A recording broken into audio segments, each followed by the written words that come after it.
All right, let's get started. So, oh, good gravy. We got women's functional program. Oh, and Toby. What's up, Toby? So let's learn a little bit about functional programming, shall we? So by the end of this lesson, you should be able to list at least 5 principles of functional programming. So I want to start this by just talking a little bit about why this matters. So far what we've been doing, I wouldn't really describe as either, we put functional on one end and OOP on another. We really haven't been writing either of these. We've just been writing some code, which is fine. I think that's a very appropriate place to start. But it can help us start thinking about how we organize our code in terms of paradigms. And so object-oriented programming and functional programming are not the only paradigms that we can write code in, but they're 2 super popular ones, and they kind of represent opposite ideals. I would describe object-oriented programming as more literate. It's more talking about verbs and the nouns, or sorry, talking about nouns and the verbs that they can take on each other. Whereas functional programming is a lot more about how can we represent our programs as like data transformations. And so it ends up being a lot more mathematical. And so if you've been wondering like, hey, I was told there would be math involved, here we are. FP is kind of the mathier part of programming. And does anybody remember any of the principles of object-oriented programming? I think we've talked about this a little bit. There's 4 of them. You can either shout them out or throw them in chat.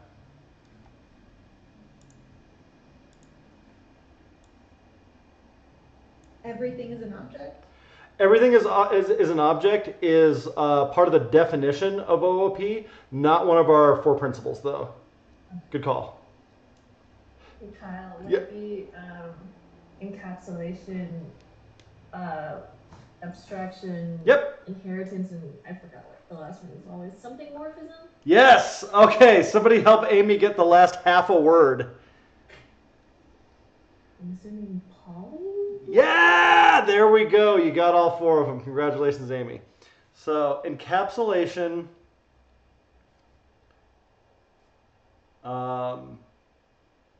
Inheritance.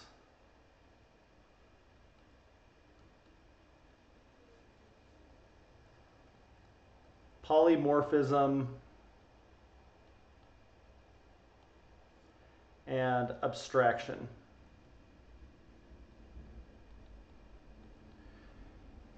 So we've talked about all of these principles at some point. We didn't always use these words. Encapsulation is the one I think you should be the most familiar with. I want you to all think about, if I asked you, hey, what's encapsulation in OOP? I want you to think about it for a second. I'm going to call on someone.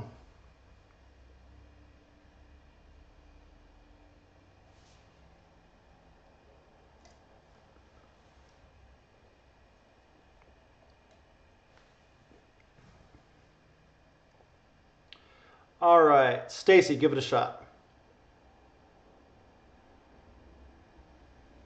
So I Googled it, and it has something to do with bundling data with methods that work on that data. Exactly. That's the definition of encapsulation. Can anybody tell me about stuff that we did, especially like in the Ruby days, that bundled data with the methods that operate on that data? So we put everything into classes? Yep. That's part of it. What else? Think about like add a reader, add a writer, that kind of stuff. So having like class methods and instance methods? Yep, that's part of it. One other piece I'm looking for.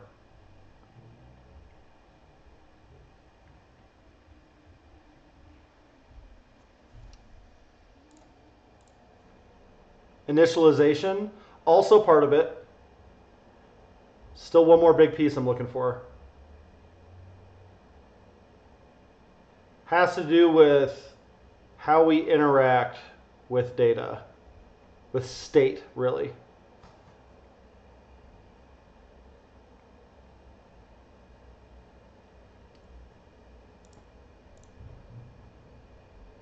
The behavior is the methods.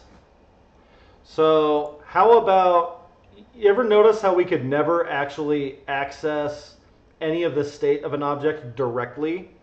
We always had to do it through a getter method or a setter method. That's encapsulation. That this object has state, has behavior, and if I want to do anything with that state, I have to expose a method that lets you do that. Getters and setters. And when we had class methods, instance methods, that kind of stuff that operated on that data, that lived in the same place as that data. All that stuff together is encapsulation. Okay, so now that we've been through that, somebody give me a your definition of encapsulation. Actually, fuck that. I want all of you to write a definition of encapsulation and Slack it to me.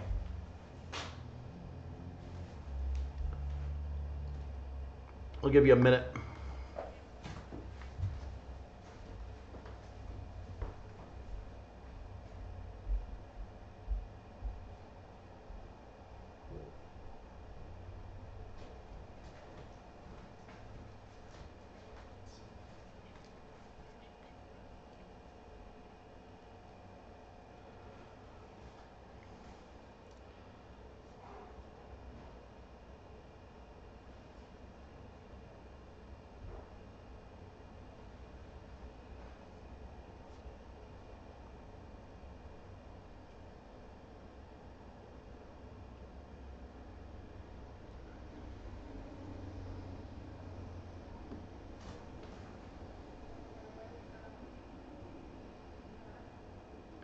Another 15 seconds.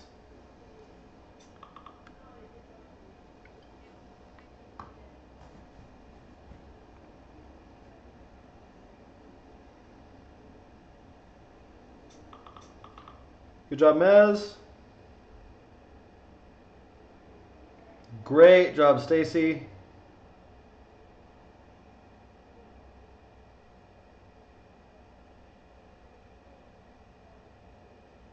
Good job, Samantha.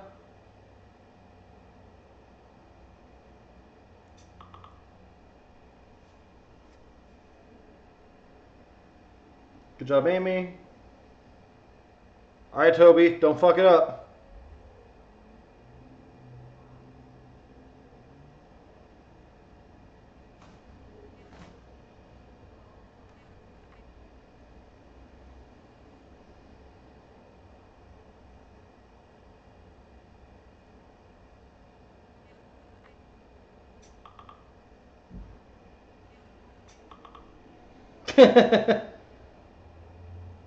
You sent me the wrong thing, Toby.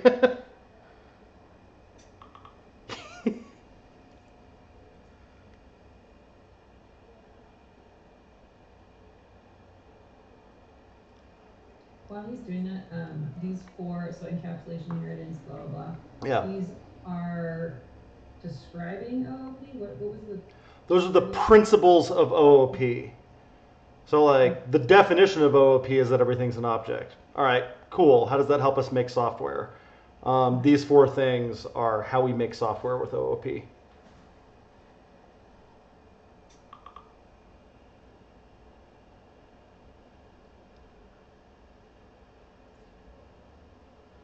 Almost, Toby. So, Stacy, read your definition. I like yours.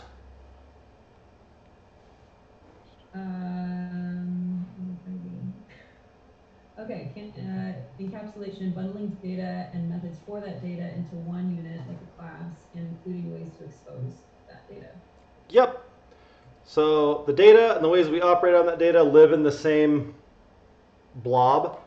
And if we want to read the state of an object, if we want to change the state of an object, we do that through its methods. Cool.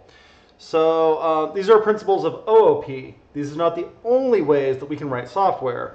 Functional programming has a wildly different set of principles that it uses to help guide us in writing software.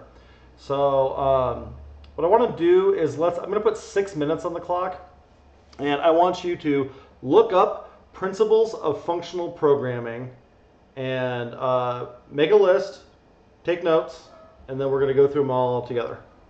There's not like a tidy 4. There's the same 4 for OOP that everybody talks about. For FP, there's more like 7, 8, 6, 12. It's a little bit more mushy. They don't have as good a PR department. So 6 minutes. Find out everything you can about principles of functional programming. Go.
Another 3 minutes.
Another minute.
All right, that's time. So let's do this.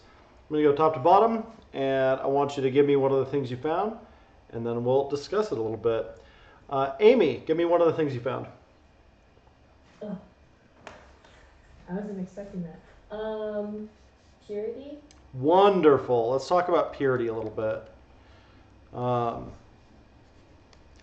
Amy, what's purity? I'm not even sure. It's like your function will only return one thing. It's gonna be like your function is supposed to be very predictable. Mm-hmm. There's a pretentious word that we use for predictable in this case. It's deterministic. It means that every single time you call the function, if you call it with those things, you will get the exact same thing back every single time. Deterministic. Cool. Like, we can contrast that with something like, if I have a method that increments a count on an object. So I call clock.increment, and like the time goes up once. And I call .increment again. Is that deterministic?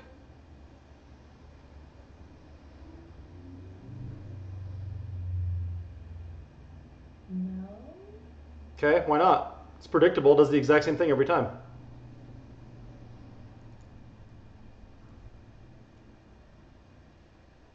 I thought it had to always be like the same value every time. Yes. And most importantly, it needs to return it. It's not operating on state or anything like that. You give it inputs, it gives you an output, and it does that repeatedly every single time. So if we put this in math terms, you guys remember y equals mx plus b? That's what is that in algebra? Slope of a line.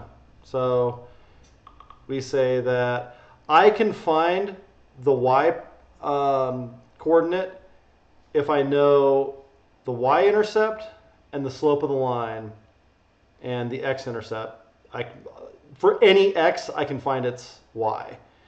And another way to write that you might remember was f of x equals mx plus b. Hey, it's almost like, that's kind of like function x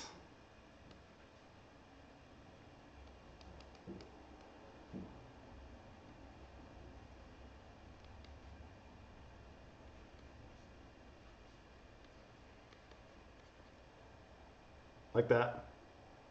Except it would really be like const m equals 2 and b equals 3, like that. But this is the math connection. If I put 2 in here, all right, well, 2 times 2 is 4 plus 3, so I get 7. 2 goes in, 7 goes out. If I call it again with 2, I still get 7. Call it again with 2, still get 7. Does the exact same thing every single time. That's functional purity. Now there's another thing in here. So I put the M and the B in here. There's another aspect to purity that matters a lot. Did anybody else pick up on that? Needs to be deterministic, but also two other things. I heard something about side effects. Yes, side effects is one of them. What's the side effect? I don't really know. I was trying to figure that out. It's related to the other one. Anybody pick up indirect input? No. I picked up on no external files, so. Yep. That's it. No side effects, no indirect input. So what that means is if I have a function, let's say I do it this way. Number 1 is 3. Number 2 is 4. And then I make a function called sum. Let's say sum is 0. Or, yeah, I read that differently. Total is 0. And then I say total equals number 1 plus number 2. The fact that it's reading num1 and num2, even though they didn't get passed into that function, that's indirect input. The fact that it's changing total instead of returning it, that's side effects.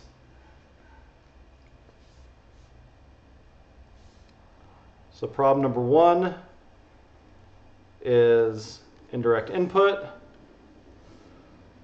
Problem number 2, side effects.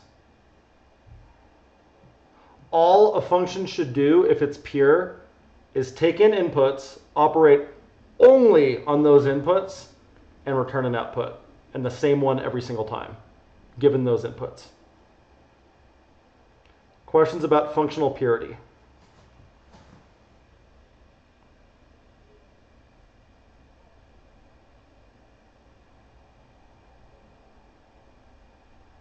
In practice for you, that means every time you're keeping some variable outside of a function that function is referring to, see if you can find a way to actually pass that in instead.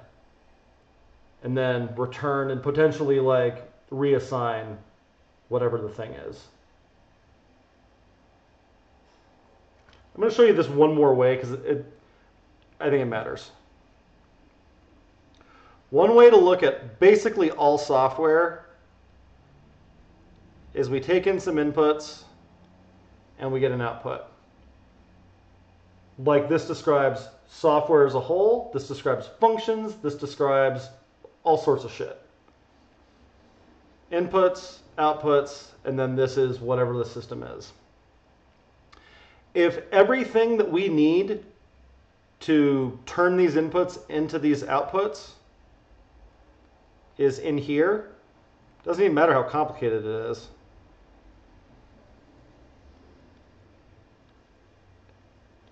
It can be wild. But if it's all contained inside of that, way easier to control and predict what's going to happen. If there are things outside of that system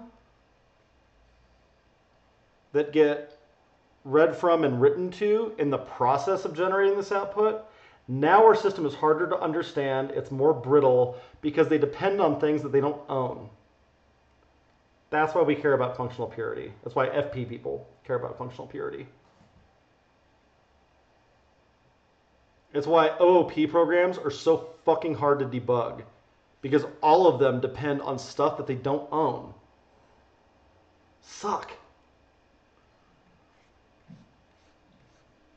So is functional programming a lot more, like do you repeat repeat yourself, or you're just working off of, like, it seems like you would have to repeat yourself to get variables in two different places. So be ready to have your mind blown. In real functional programming, there's no variables. There's no loops. There's no if statements.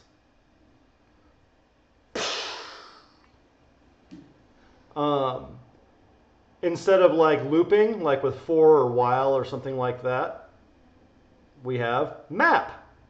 We have filter. We have all those kinds of things. That's how that gets accomplished in functional programming. Not a loop in sight. Ifs, think Everything is a function?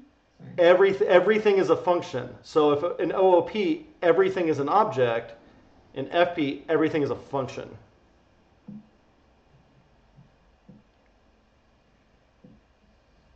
And so it's less like repeating yourself and a lot more like you have functions that do such teensy small things, and then you recombine them in different ways to make your program.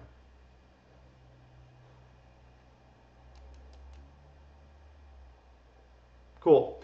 So that's a lot on purity, but that's a big one. And when people talk about FP, purity is probably like one of the first things that they think of. So if you only walk away with like one thing out of this lesson, being able to speak up purity, that's not a bad one. Okay, Samantha, can you give me another principle of functional programming? I saw, and I'm not quite sure if this goes back to purity, but first class functions. Oh, beautiful. First class functions. Samantha, what's a first class function? It mentioned something about having the same properties as plain values. Mm-hmm. Maybe in relation to like data types or something like that? Yes. So the idea of a first class function, and this one's really good with what y'all know, because JavaScript and Ruby do this in opposite ways. JavaScript has first class functions and Ruby doesn't. And it's why JavaScript rules and Ruby drools. So think about a map in Ruby. So we would do something like new equals old dot map do item and then like we'd return something like item times 2. Okay, so that's the Ruby way of doing it. In JavaScript, we could do something like, this different color.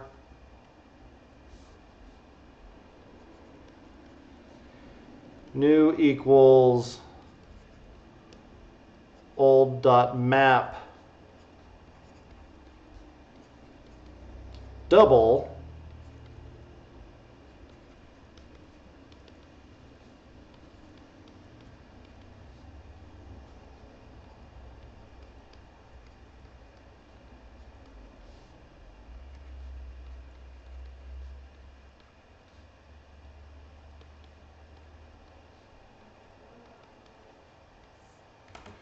we can actually define that function and pass it into map like it's just an argument.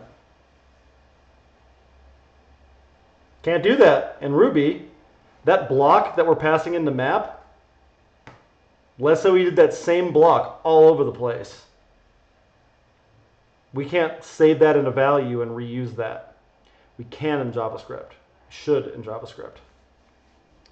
That's because functions are what we call first-class citizens. They're not special. They're not different than integers or strings or booleans or anything else. We can save them in variables. We can pass them into other functions. We can return them from functions. We can do everything we can with another value. In Ruby, in Java, in C#, Methods are not first-class citizens. They're special things. They're treated very differently than what we call primitive values, like hashes and arrays and booleans and all that kind of stuff are. Questions about first-class functions? So can you give like a sentence definition of a first-class function? First-class functions are functions that can be treated as primitive values.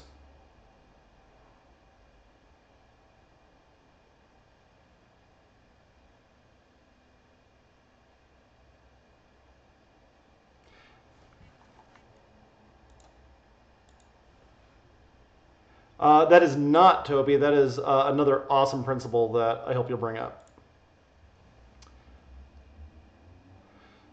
So let's think about what map does under the hood for a second, because I think it illustrates the power of first-class functions and higher-order functions for that matter pretty well. So just imagine, like in English language, you're not going to have to code it out. What do you think map does? If we got a chance to look at the definition of the map method, what do you think it's doing? Think to yourself for a sec.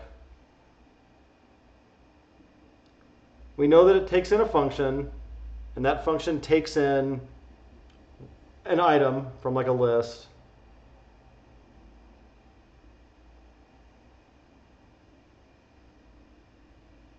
Mez, how do you think the map method works under the hood?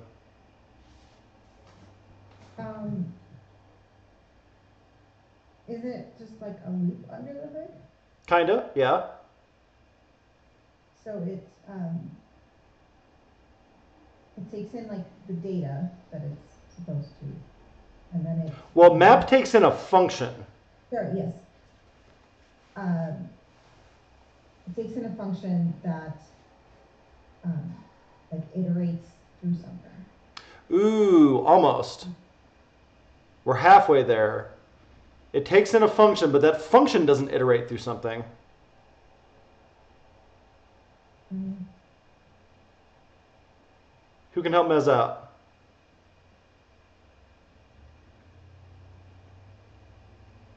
The function doesn't do the iterating.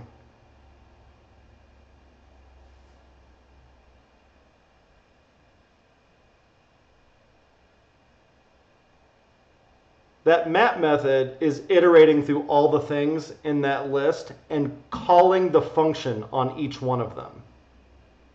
Oh, I see. Or more specifically, we'd say it applies that function.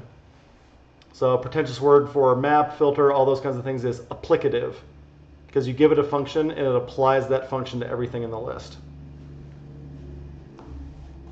So then in like your example, where it doubles something. Exactly. The map is applying to something. Exactly. So old is an array of numbers.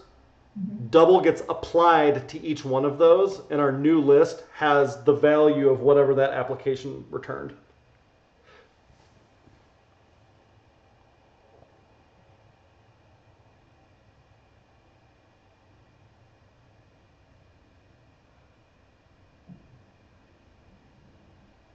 That's first-class functions. OOP don't have them. Now, I'll say this for Ruby. Most OOP languages also don't have things like map and reduce and those kinds of things. Those are very functional ideas. The idea of a block in Ruby that you pass into something like that, and like I lied a little bit, you can save those in things called procs, but they're not really the same. That is more that developer happiness Ruby thing where they're like, okay, we're an OOP language, everything is OO. These things from FP are so fucking useful though. So what if we have a syntax that allows you to do that a little bit? And so we get map and reduce and select and stuff in Ruby. It's kind of like how in JavaScript they're like, well, we want to make the OOP people happy, so we'll have the class keyword even though there's no classes and no objects in JavaScript. Similar kind of idea. All right, thank you, Samantha. Mez, will you give me another principle? Immutability. Yes. What's immutability? Data state cannot change after it's been created. Yep. So anytime you reassign a value, that's So mute. that's like const variables. Exactly. Const, how we can't reassign it. That's not quite immutable, but it's close. Can anybody think of like a way I can change something that's been assigned with const? That's mutating it? Don't you just have to create a new variable and take that same thing into it? Explain that? Sorry, like if you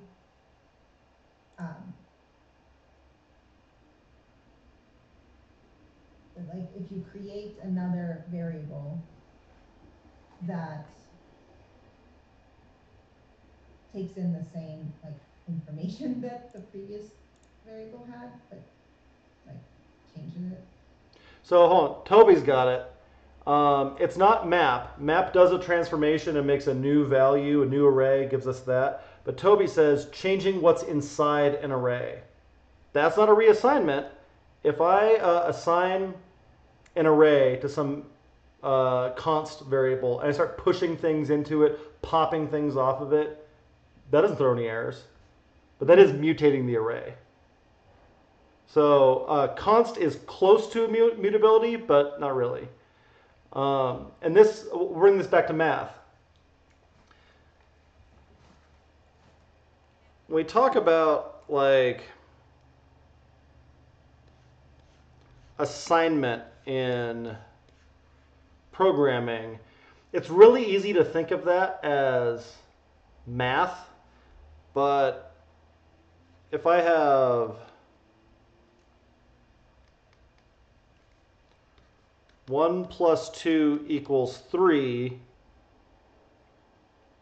and then I represent this as A plus B equals C, and I go, okay, well, C is 3, and then in another like system of equations kind of thing, I go C plus A equals, that'd be 4. All right, it's all tracking so far. This is like basic algebra kind of things. But what if I reassign C somewhere in here and I go, psych, C is now 11. Like that wouldn't make any fucking sense in math, right? We're making statements of fact. We're examining the relationships between two different things.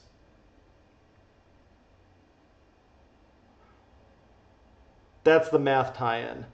Once you've said that like something is the case, you can't change that. You've made a statement of fact. You don't get to change your mind later.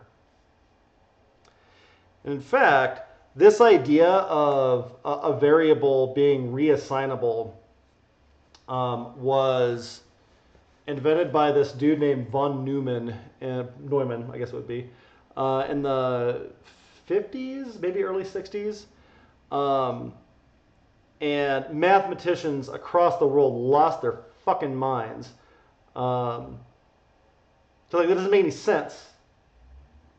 You can't say that A plus B equals C and then make C something that isn't equal to A plus B. That's not what those words mean. And von Neumann gave him the middle finger, told him eat shit, and to this day, we still all very much program in a von Neumann style. But that's why immutability matters. And the benefit that we get out of it as programmers is huge. We take an entire class of errors that we can't get anymore once we make things immutable. So many problems in our programs are the result of the same variable having different values at different times. And so you go, okay, well, it was true here, and it was false 2 seconds later when this other thing happened. Was it false when this other function got called? Oof. That's a rat's nest to untangle. I'll give you one more way you can think of this. in spreadsheet programming. If you've ever done anything with spreadsheets before,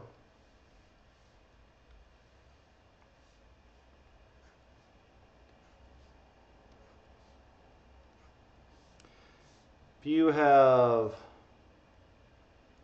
a 3 and a 4 here, and this is sum A1, B1, and this is 2 and 1, and that's sum of A2 and B2, and this is the sum of C. This is functional programming. If you've ever done something like this, there's no concept of time. There's no, well, this happens and this happens and this happens. We're just making statements of fact. You can think of them as all kind of evaluating at the same time. There's no steps, though. There's no intermediary states.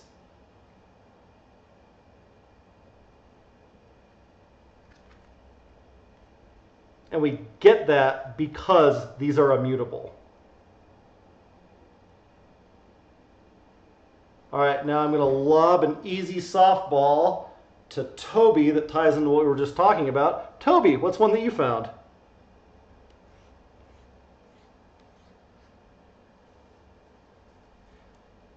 Toby says, referential transparency. Pure functions plus immutable data equals referential transparency. That is true. In regular person language, referential transparency means that an expression and what that expression evaluates to are interchangeable. Let's say that a couple more times. Where do I have some space? Perfect.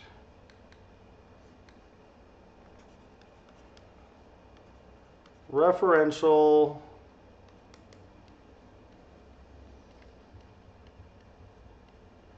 transparency. So if I have 1 plus 1 equals 2, 1 plus 1 and 2 are equivalent. That means I can do the exact same things on them. So I can do something like 2 dot to string, and I get back 2. I can also do 1 plus 1 to string and get the same thing. Where this really benefits us is if I have sum 1 and 2 and I get 3, I can use that as if it were 3.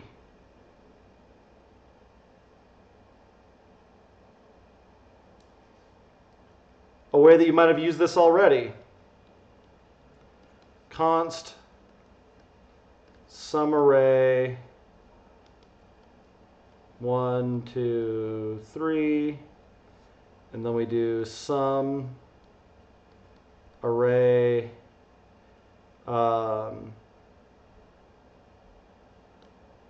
dot map double. Okay? We can also do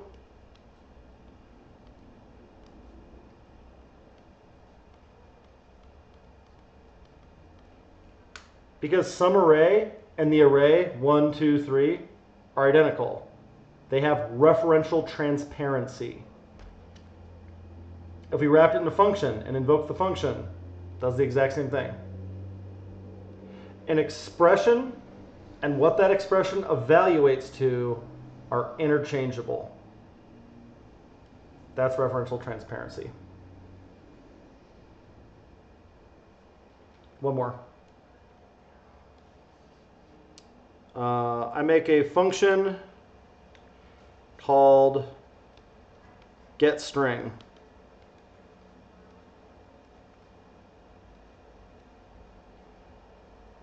And all it does is return a string.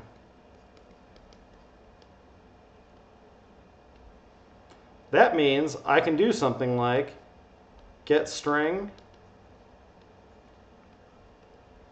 When I invoke it, that's equivalent to the string hi, which means I can do something like .length. I can concat it with another string. I can do whatever. It's exactly as if it were that string. Just like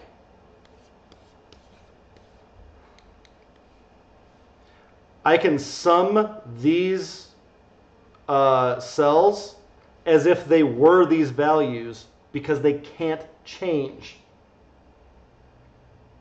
They couldn't be anything but what they are. That enables referential transparency. That's a heady one. Questions?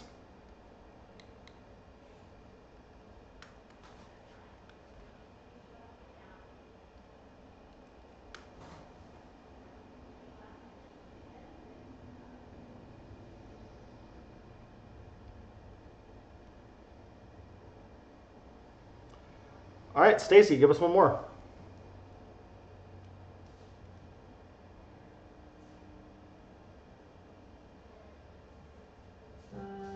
Disciplined state. Wonderful.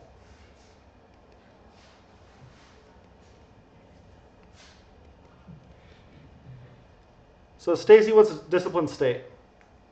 So what I found is you keep state local, like inside the function, so that essentially means like no global variables or no variables outside of functions. Indeed. So in practice, it's really hard to not have any variables, not have any loops, not have any if statements. At some level, those kind of have to exist. But what we can do is wrap them in things like pure functions so that we don't have to think about them at all. For example,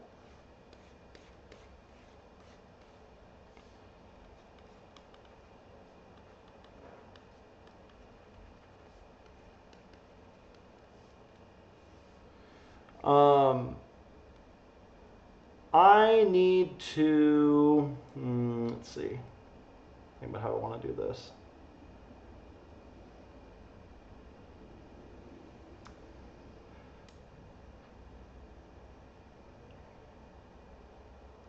I'm allowed to do something like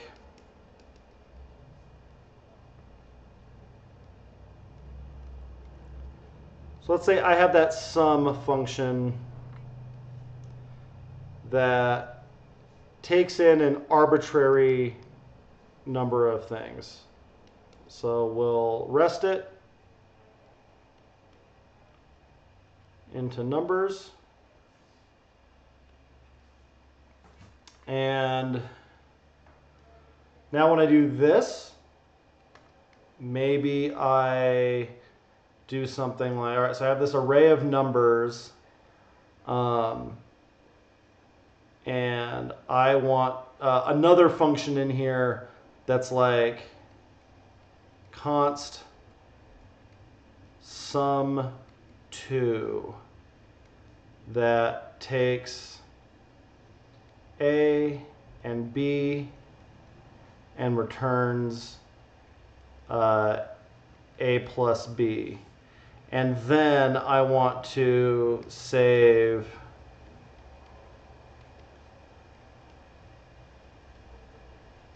result as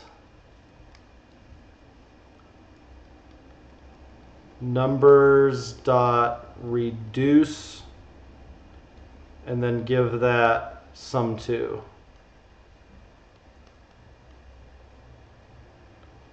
And then return result. So we have some state in this function. And state's generally kind of the bad guy in functional programming. So we have a period of time before sum2 is defined and after sum2 is defined.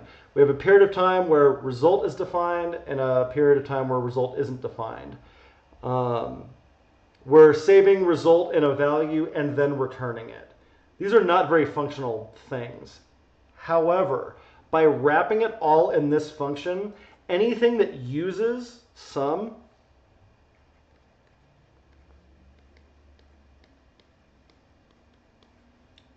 doesn't know or give a shit about any of that because it was successfully wrapped up in that function. So there's no weird shit that can escape out of that function. There's no weird shit that it's reading into that function. It has a lot to do with purity. This is our disciplined state. If we have to do while loops, even if we have to do that shit like where we're keeping a counter or something, we do let counter equal 0, and then we go while I is less than 5, counter plus plus, and then return counter. I can't think of less functional code. We're reassigning a variable, so not immutable. We have like a naked while loop in here. This plus plus is mutating it. It's also mutating something that's outside of this block. Gross. But if all of this is wrapped up in a little package that uses this, and none of this escapes out, we've been disciplined with our state.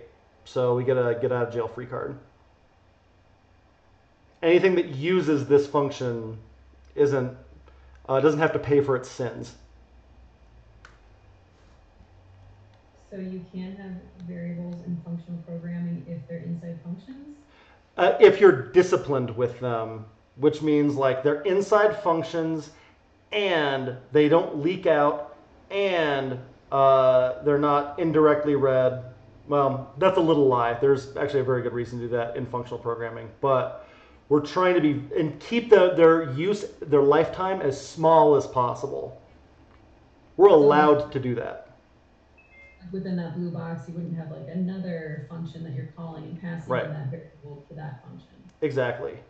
So, good way to think of this.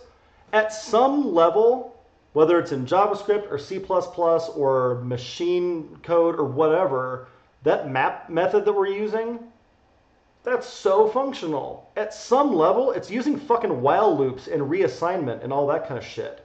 It has to. It's the only way to get that done. But if we put it in this map package, now nothing else that uses map has to worry about that kind of stuff. So does that mean like discipline state goes kind of along with higher order functions? Yes. That's a part of that.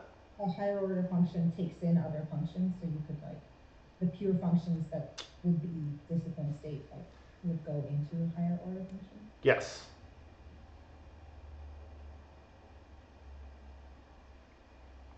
Another way you can think of discipline state is every time we have to break an FP rule, we minimize the damage it can do.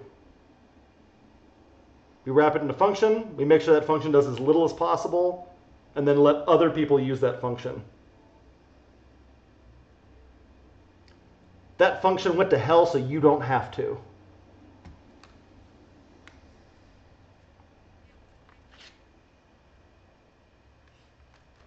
Cool. So we've talked about first-class functions, we've talked about purity, we've talked about immutability, we've talked about referential transparency, we've talked about disciplined state. Questions? What up, Damon? What's up, Kyle? How's it going? Pretty good. My readers lesson went kind of long. I wanted to watch this from the start. Hell yeah! You recording, right? I am. Yeah, I'm good. Kyle, so when when is it better to use functional programming versus OOP? Like, is there certain kinds of programs you write that are like better or easier to do with this than with OOP, or? Yes, absolutely. So I think functional programming does best at anything that involves transforming data.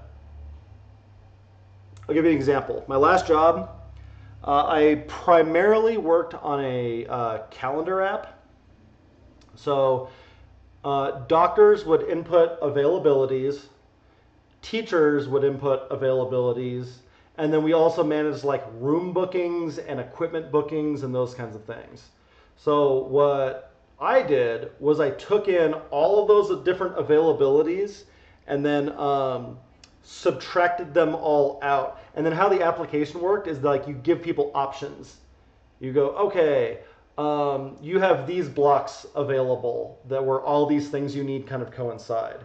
But where it gets tricky is that you go, okay, well, I need it for 2 hours. It's like, ugh. So these are all the availabilities for these things, but this one's actually only available for 1 hour. This one's available for 3 hours, but it doesn't exactly line up with this other one. So, but like the TLDR is I'm taking big blocks of data and I need to do some like set math with them to figure out what the resulting like final availability is. FP fucking rocked at that.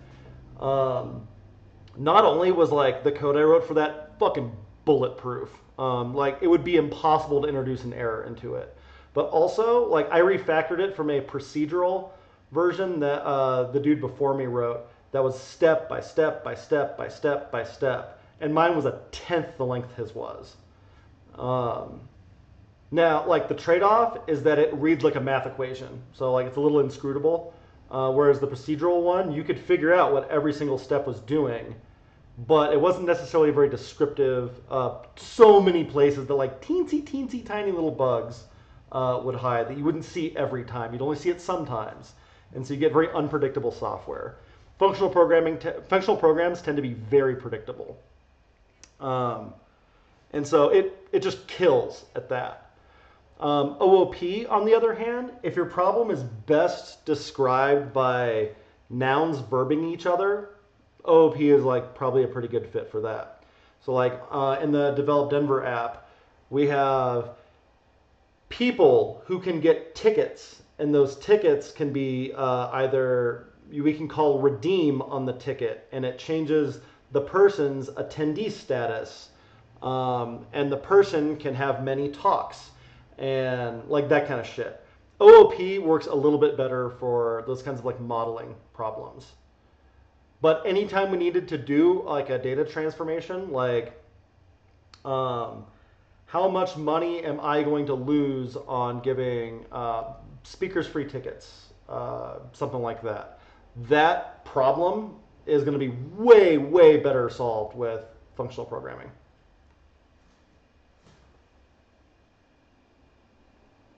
Got it, thank you. Can you do both? Yes, absolutely.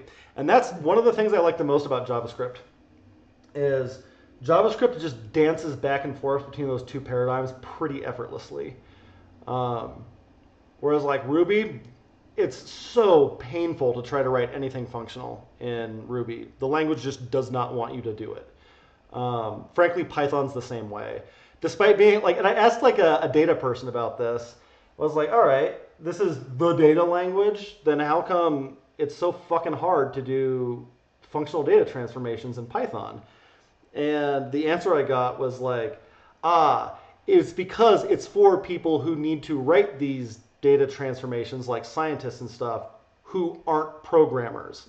It's very difficult to write, it's always clear what you're doing in Python, even if it's extremely verbose. And so non-programmers, like, there's fewer ways they can fuck up when they're writing these things. And so basically the answer I was given was like, you're right, it does suck at data transformations. However, it's easy for non-programmers to understand it, especially when those non-programmers need to do a lot of data transformations. Which backs up my opinion that Python is a great language for like nothing. It's fine. I kind of wish we taught that instead of Ruby as like a beginning programming language, but it's not good at anything other than processing infinite lists, which I think is kind of interesting.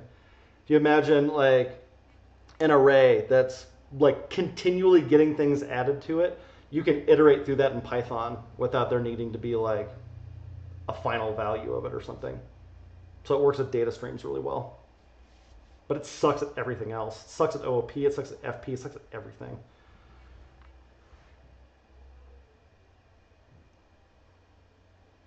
Cool. What else?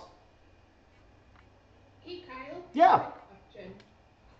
I know you mentioned that there were about like 6 or 7 principles, so these aren't the only ones, correct? Yeah. There's a bunch more out there. Yeah. What else did people find on functional principles? I found something about type systems and a compiler. Yep. Type systems are huge. So this is the thing that JavaScript is terrible at. Ruby is a little bit better at, but also not very good. Your actual FP languages like Haskell and Scala and stuff like that, those tend to be way better. But keeping in the theme with like, how do we make this more like math? If you think like our classes in Ruby, swap out the word class for type and you kind of have the idea. It's like, what kinds of operations am I allowed to take on 2 different conference attendees? Can I add them together? Can I multiply them? Can I divide them? If I write a function, rather than like summing 2 numbers together, I say it takes in this type and returns this type. And so you can actually make those type systems really powerful, and especially in terms of like preventing illegal code or bad code when you compile it instead of when you run it. You write bad code in JavaScript, you generally don't know that right away. You only know it once you've run it and you've tried to do something and all the red text shows up. If you have a really good type system, you find that out as soon as you hit save, that you wrote something that could break. And then I got something in chat here. Closures. Fuck yeah. Closures are dope as hell. And closures are something that we'll probably get a little bit of mileage of in Mod 4. Toby also asked if we can do lessons with practical examples tomorrow. I live to serve. And there's actually, on the old site, I haven't moved it over to the new one yet, but where'd it go? This thing right here, refactoring this to be functional is the example we're going to use if you want to give it a shot yourself. And closures are that little lie that I told earlier about how you really only want to use variables that were defined within this function. Closures are the way that we kind of get around some of the limitations of that. So let's say I've got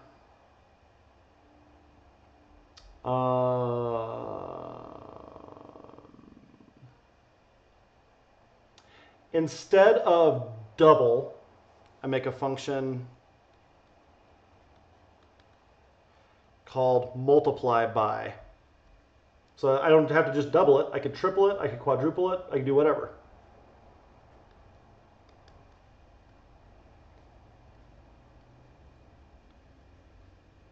And so, fuck, what's that? What's the term for one of those in multiplication? Totient? No. Quotient. Quotient's division. Quotient's the result of a division. For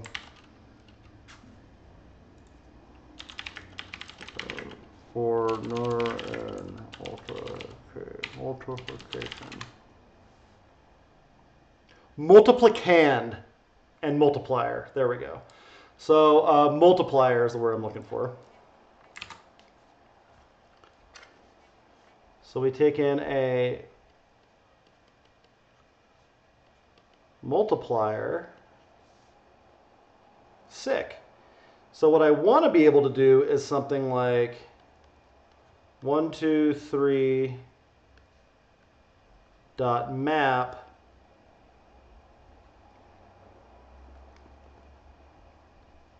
multiply by 3. What does map take in though as an argument? What data type? Array. 3. Well, Array. that's what it operates on. What argument does map take? Oh, a block, something like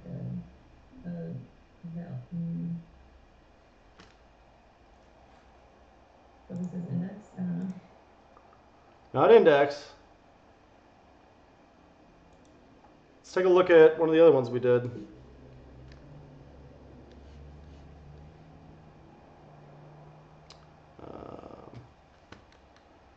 Over here, what was double? What data type? Function. First class functions, right? Counts as a data type. So we're looking for a function definition. But up here, so what does that tell me about referential transparency? What does multiply by have to return?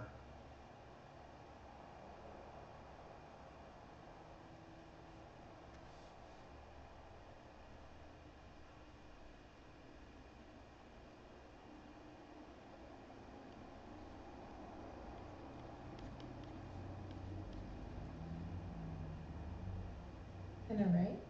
Nope. If map takes a function definition as its argument, we're invoking map by, and we're giving it 3. What does that have to evaluate to?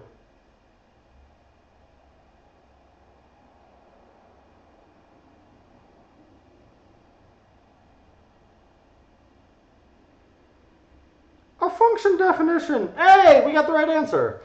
That means that multiply by has to return a function definition. Good gravy. So this is going to look a little bit more like our double, where it's taking in some number, a multiplicand. It returns a number and then returns the number times the multiplier.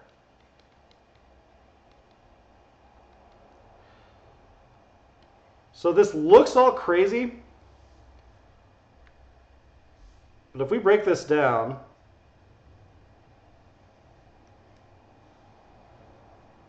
that's just a function definition, right?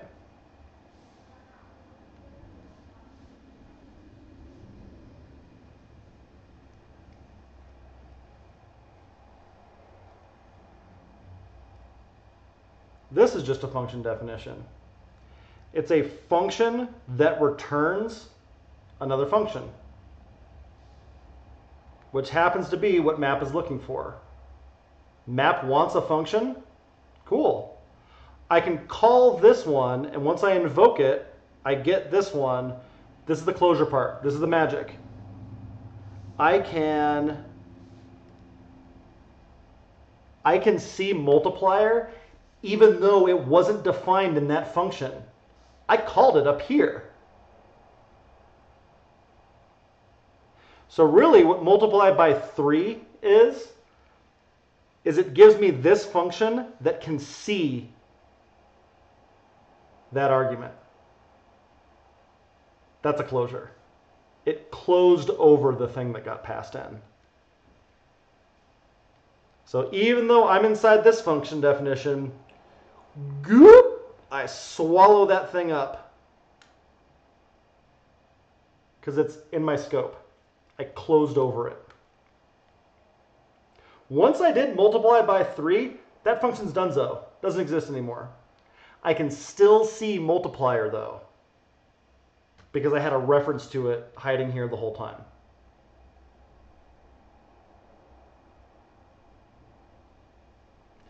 That's hard and that's heady. Somebody will ask you this in an interview. What's a closure is like one of the most like common gotcha questions for junior interviews. You don't have to have this right now. We're only in mod 3, hey. But by the end of this program, you should damn well be able to answer what a closure is. So sleep on it. Yeah, was that? How does it know what number is in the multiply by function? I guess I kind of caught up on that. Okay, let's take a look back down at double.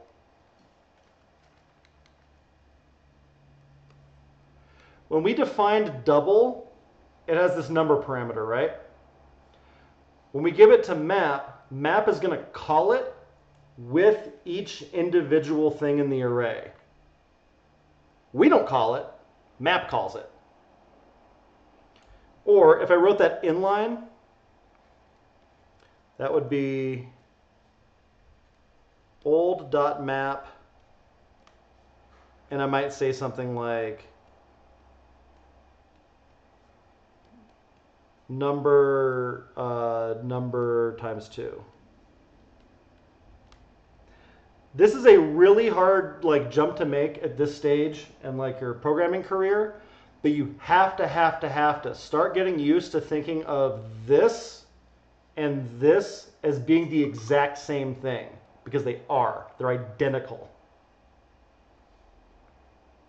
I defined a function, I pass it in.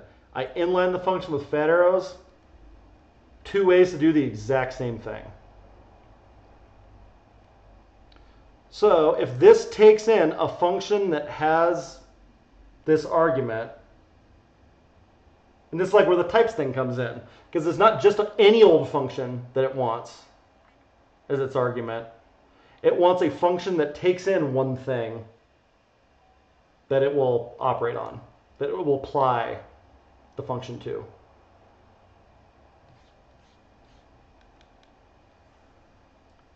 So back up here, that's this function here. But before, what we did is we hard-coded 2 in here. If we wrap that in another function and call that function, now this doesn't have to be 2. Now this can be whatever we pass into it. For example, 3, or 4, or 25, or 1,000,000. Now we have a flexible function.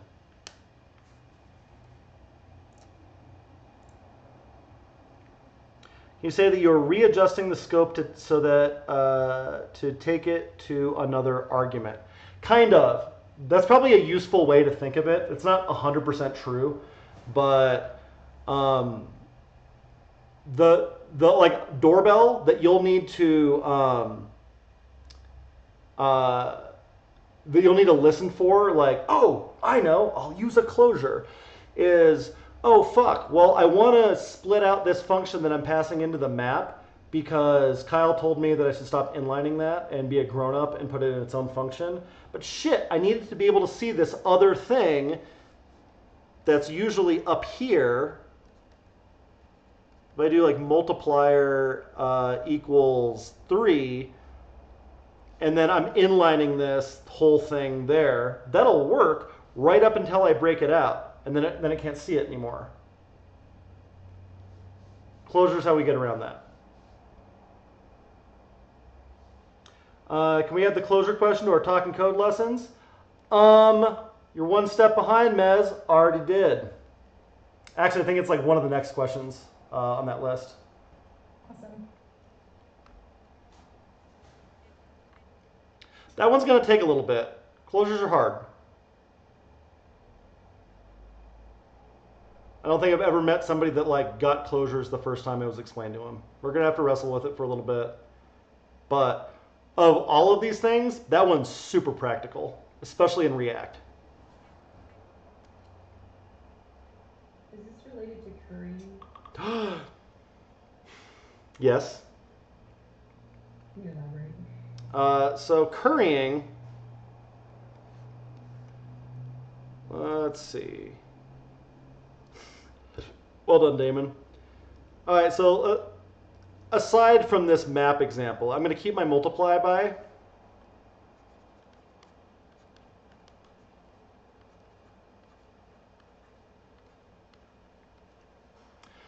All right, so what does multiply by 3 evaluate to?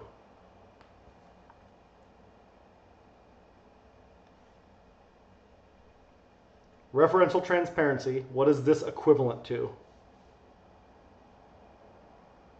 A function definition? A function definition that can see what?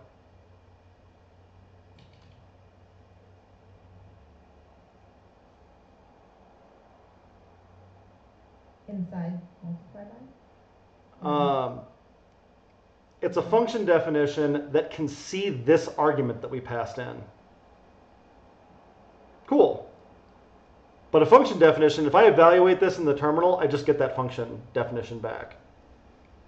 But since this has referential transparency with a function definition, what can we do with functions? Why, we can invoke them. So we can do shit like that.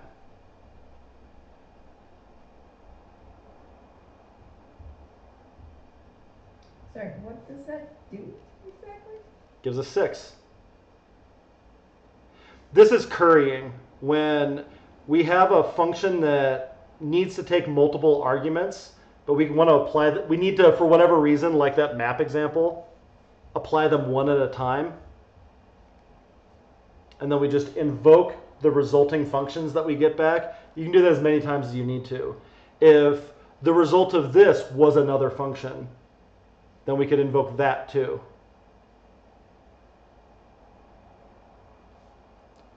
But Stacy asked about currying. That's what currying looks like.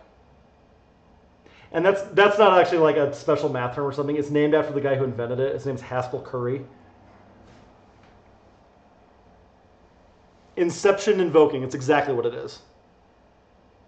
Yo, dog, I heard you like invoking functions. I'll let you invoke a function in a function. Well done, Damon. But yeah, when we just keep invoking over and over and over again, that's currying.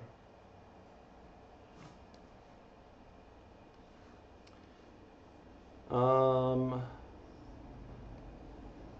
think there's another part to that question that I wanted to talk about. Oh yeah, let's just take a quick look at what that looks like when we're actually doing it.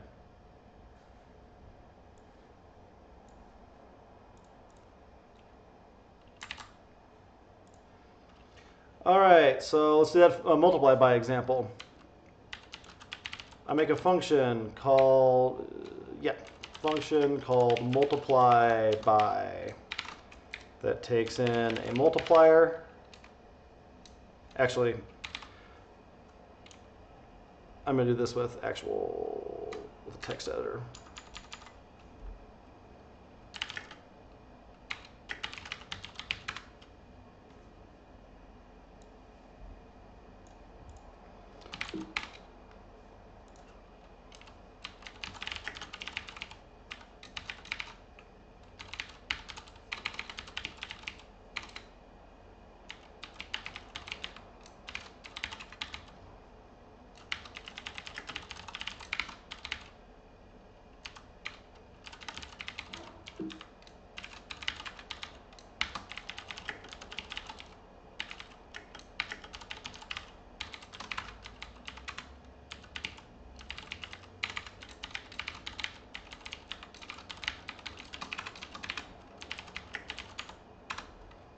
Oops, probably helps if I log it.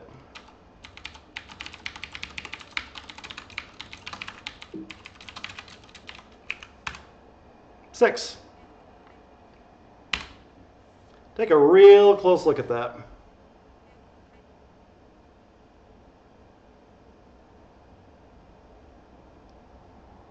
And the only reason that works is that the function was defined inside of that function. If I split those out, call this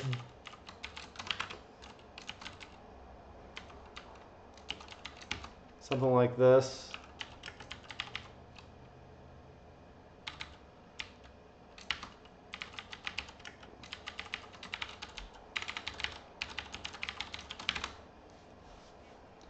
That's easier to follow, but it doesn't work because this thing can't see multiplier. Multiplier was defined up here. Even though this function is like returning that one,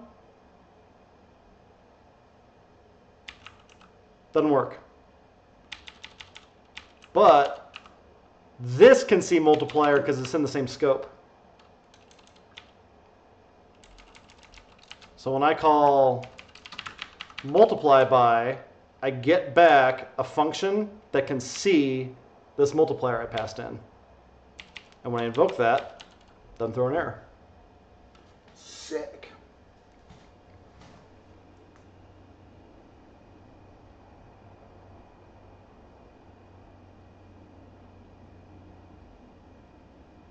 Questions?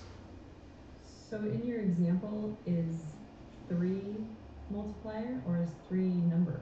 3 is multiplier, 2 is number. Okay. Another way to write this.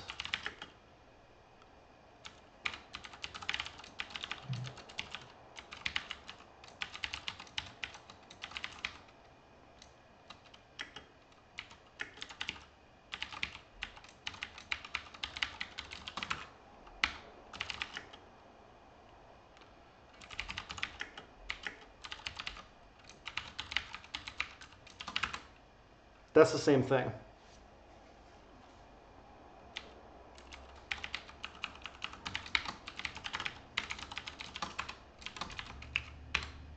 Six and 6. So if you break it into steps, it looks like that. If you curry it, it looks like that.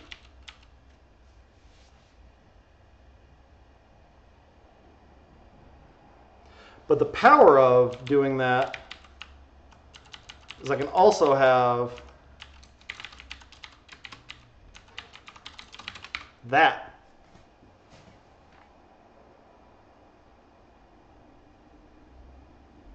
Same function.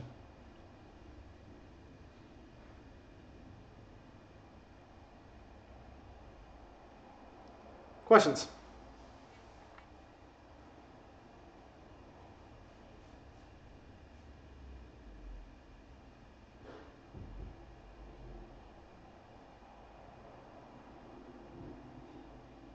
So in your example, you're basically like chaining a function inside another one.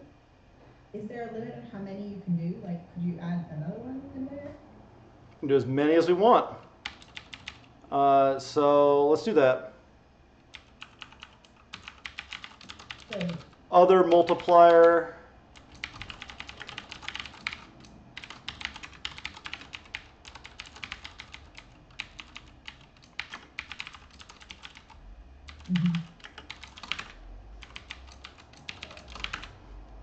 Yeah, we can totally do that.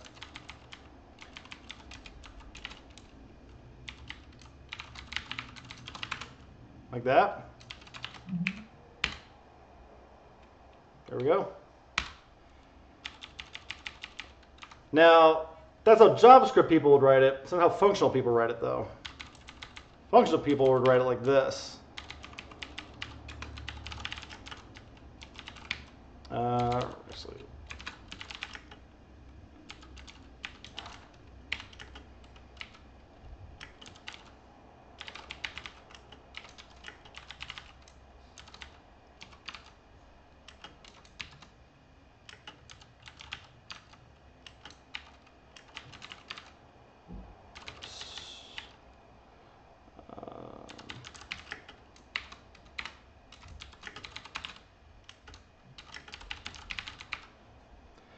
and you go, hey, well, that's so long.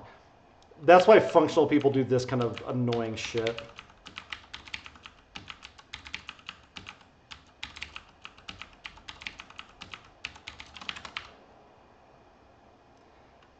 That's how that would be written in like Haskell or something like that.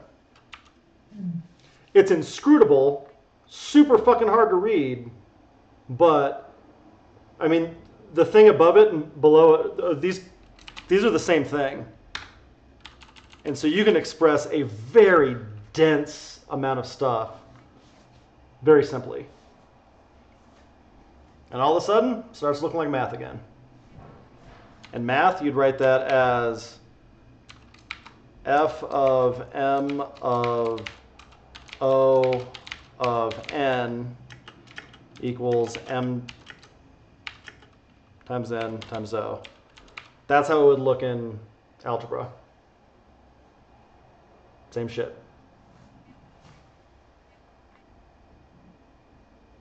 I got a D in my So like, if you're not a math person, I took algebra 8 times in college. I had a real rough time with it also. And then I got to calculus and I had a pretty good time on calculus. Killed statistics. Very good at geometry. Algebra, always super hard to me. Yeah, I didn't take any math in college at all. Probably made the right call. But if you are looking for the math connection, that's it.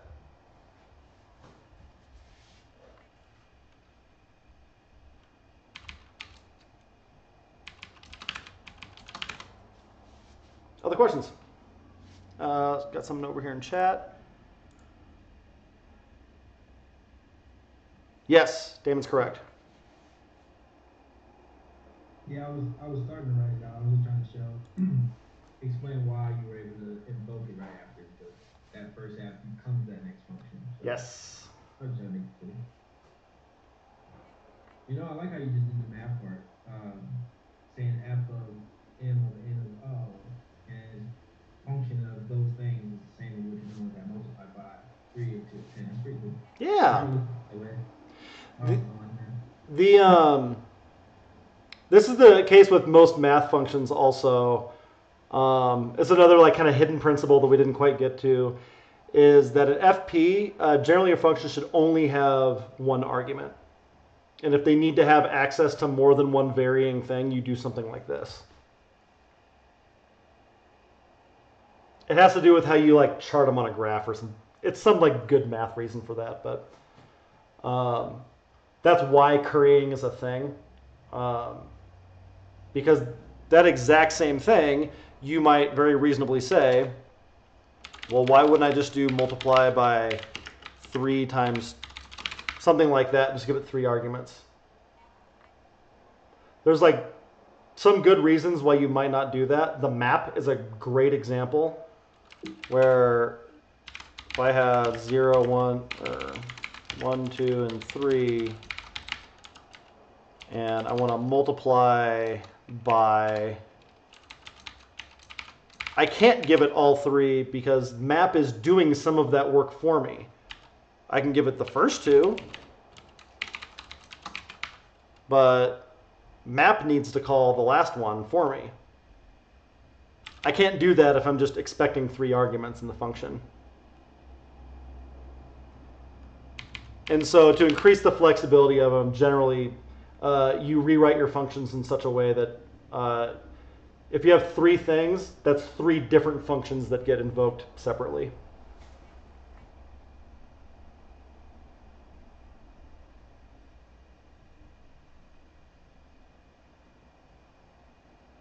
What else?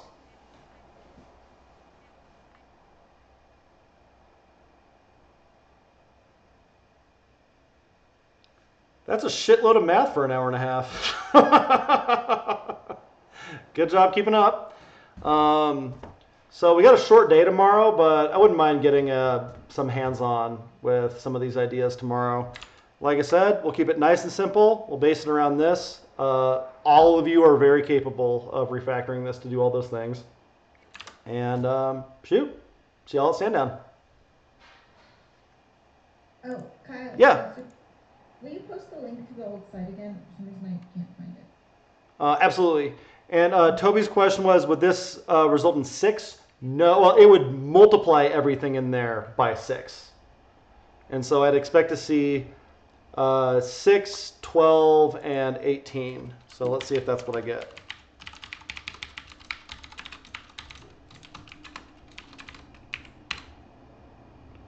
There we go. Cool. Cheers, everyone. Thanks, Kyle. Thank you.